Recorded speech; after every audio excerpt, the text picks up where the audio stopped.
تكملة للفيديو اللي فات على فكرة العناصر اللي بتحدد مدى شعبية لعبة من عدم شعبيتها ما بين الناس او مدى انتشارها، فكرة البوبولاريتي. فخلينا ندي بقى examples تانية مرتبطة كمان بالperception والuniqueness، مش فكرة الافوردابيلتي والاكسسبيلتي بس. لعبة زي السويمنج ليه برضو الكونسيرن بيها مش زي الفوتبول مثلا، برغم انها لعبة رائعة طبعا، ناس كتير بتحبها وفي ناس بتكمل فيها ككومبيتيشنز وماتشز ومنافسات وبطولات، لكن انا بنتكلم على عدد كبير من الناس. ليه انتشارها مقارنة بالفوتبول مثلا لا في فرق؟ لانه حسب النطاق الجغرافي عامة كل الاماكن في العالم بيبقى فيها مناطق ساحلية مختلفة. سكان المناطق الساحلية بيبقوا معتادين فكرة السباحة اساسا، بالنسبة لهم هي مش رياضة قد ما هي شيء طبيعي في حياتهم، يعني حاجة بيعملوها كده اوتوماتيكلي، بيتعلموها حتى من غير ما يضطروا يحتاجوا ان هما يعني يروحوا المكان يتدربوا ويتعلموا فيه السباحة. يقولك هو طالع عارف سباحة اصل هو في منطقة ساحلية. والناس حتى اللي مش في مناطق ساحلية لما تيجي تسألهم مثلا انت بتعلم ابنك او بنتك السباحة ليه، نادر ومش كتير قوي اللي هتلاقيه يقولك انا بعلمه سباحة عشان بعد كده عايزه يشارك في ماتشز وكومبيتيشنز ويبقى ليه رانك انترناشنالي او دوليا. في عدد هيقول كده لكن هنلاقي نسبة كبيرة يقولك عشان فور سيرفايفل، عشان يوم ما ينزل يعوم ابقى مطمن عليه، يبقى في امان، بيعرف يعوم، بيعرف يسبح كويس، يوم ما يركب مركب سفينة اي حاجة تحصل فهو في امان، هو بيعرف يعوم. فبيبقى فكرة الامان بالنسبة له فادراك الناس للسباحة يعني امان، مش يعني ماتشز، يعني بطولات، يعني رانك، يعني مين اعلى من مين، يعني مين وصل لايه ومين ما وصلش. فحسب ادراك الناس. طيب خلينا ندي فكرة اليونيكنس. هو ممكن لعبة تبتدي كده تنتشر فجأة ما بين الناس عشان بس اليونيكنس. في لعبة كده اسمها بادل تنس. بادل تنس دي على فكرة بقالها سنين طويلة في العالم، يعني مش حديثة اوي، يعني مش حديثة ولا حاجة، بقالها سنين. البادل تنس ما بين السكواش وما بين التنس، يعني واخدة منهم هما الاتنين. هي في مكان مغلق ولكن التكنيكس بتاعتها قريبة الى حد ما من التنس شوية، شكل اللعبة نفسه يعني.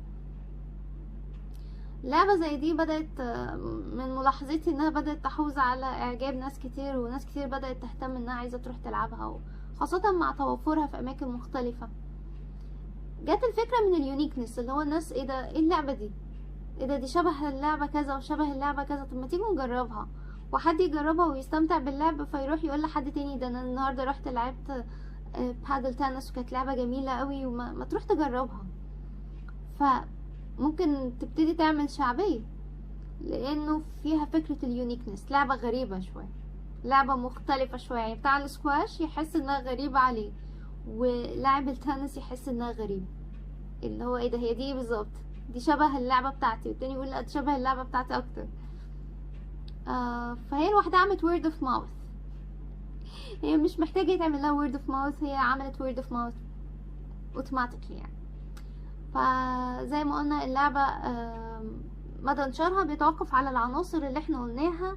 اهم حاجة فيها الافوردابيلتي عشان يحصل accessibility، عشان يبقى فيه concern، عشان يبقى فيه كلام كتير حواليها. على فكرة ممكن لعبة تبقى inaccessible، يعني الناس مش مهتمية بيها في الوضع الطبيعي، ولكن فجأة كده يلاقوا شخص ما، ودي هيدخل فيها حاجة اسمها emotional attachment، الترابط يعني الجزء العاطفي، الارتباط العاطفي والشعوري بقى. ايه علاقة الايموشنال اتاتشمنت؟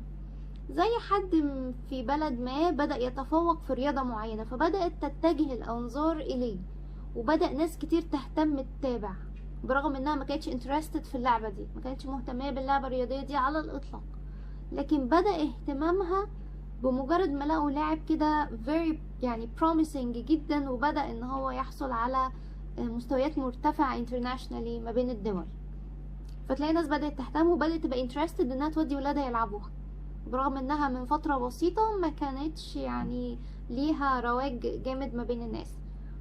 فعايزة اقول لكم ان البلايرز اللي هم international players او اللاعبين الدوليين اللي بيلعبوا على نطاق دولي هم نفسهم بيبقوا promoters، يعني promoters للعبة، هم مروجين للعبة بدون ما يحسوا. هو بمجرد فوزه بمجرد ان هو بيحقق رانك عالي بيخلي الناس اللي بينتموا اليه وهو بينتمي اليهم هم نفسهم بدأوا يبقوا interested في اللعبة اللي هو بيلعبها، وبدأوا عايزين ولادهم يبقوا زيه، يعني فخورين بيه فعايزين ولادهم يبقوا زيه، فيبتدوا بقى يسألوا عن اللعبة ويبتدوا يشوفوا تفاصيلها. طب نودي ابننا يلعب، طب نودي بنتنا تلعب عشان تبقى زي اللاعب ده، عشان تبقى زي اللاعبة دي.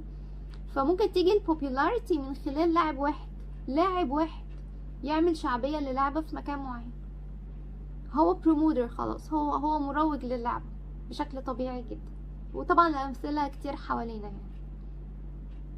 ففي الحالة دي ممكن اللعبة تبقى فيها فكرة البوبولاريتي، وممكن هي تبتدي تخلي انه في اماكن مختلفة بتبتدي تحاول تسهل للناس الوصول للعبة دي، وتخلي اللعبة دي يعني affordable اكتر عشان عدد اكبر من الناس يقدروا يلعبوها. تمام. خليكم بقى معايا في الفيديو اللي جاي ان شاء الله.